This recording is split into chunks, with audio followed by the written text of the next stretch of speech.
culture est créée par l'homme en fonction de ses besoins sociaux, politiques, historiques et spirituels.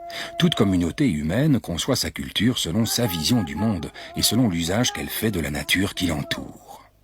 En Afrique, cette vision du monde s'appuie essentiellement sur 4 notions qui sont l'univers, la personne, la vie et la mort. Un seul créateur est à l'origine de l'univers. De lui seul émanent toutes les créatures. L'univers est une totalité constituée d'un réseau de relations ininterrompues, où circulent, se heurtent et s'accordent des énergies chaudes, froides, mâles, femelles, positives, négatives, fortes et faibles. Ces différentes polarités marquent et définissent la nature de tous les êtres et des choses créées, déterminant ainsi leur caractère dans toutes les circonstances où ils se manifestent. Ce symbole graphique représente l'être primordial, l'infini, l'univers. Les Batshokwe du Zaïre l'appellent Kalunga, ce qui signifie « ce qui relie » ou encore « une chose dont on ne voit ni le début ni la fin ». Le signe encerclé en haut représente le Créateur lui-même.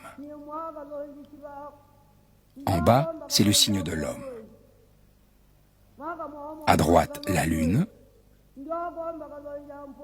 À gauche, le soleil.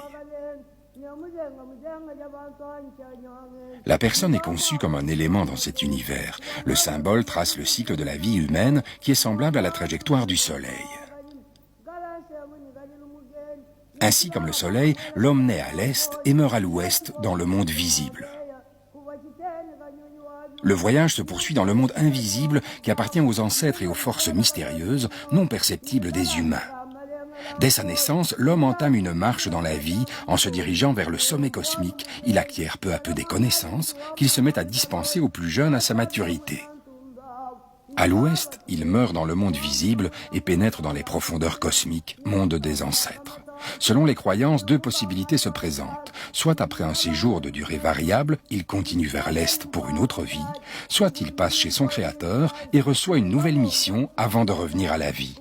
La correspondance des 2 mondes conduit les Africains à dire que les choses d'en bas sont comme celles d'en haut, et inversement. Le symbole de la vie et la mort se trouve dans le cycle de la vie.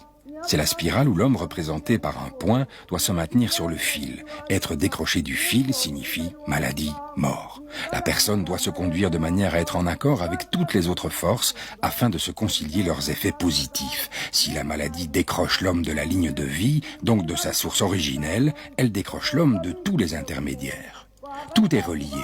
Si on refait le chemin inverse, le symbole de la vie et de la mort va dans celui de la personne qui est lui-même un petit point dans le symbole de l'univers.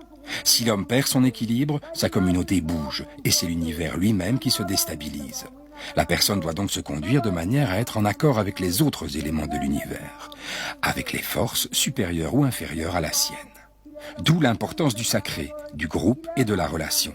Relation soutenue par la conviction que tout est force, tout est relié.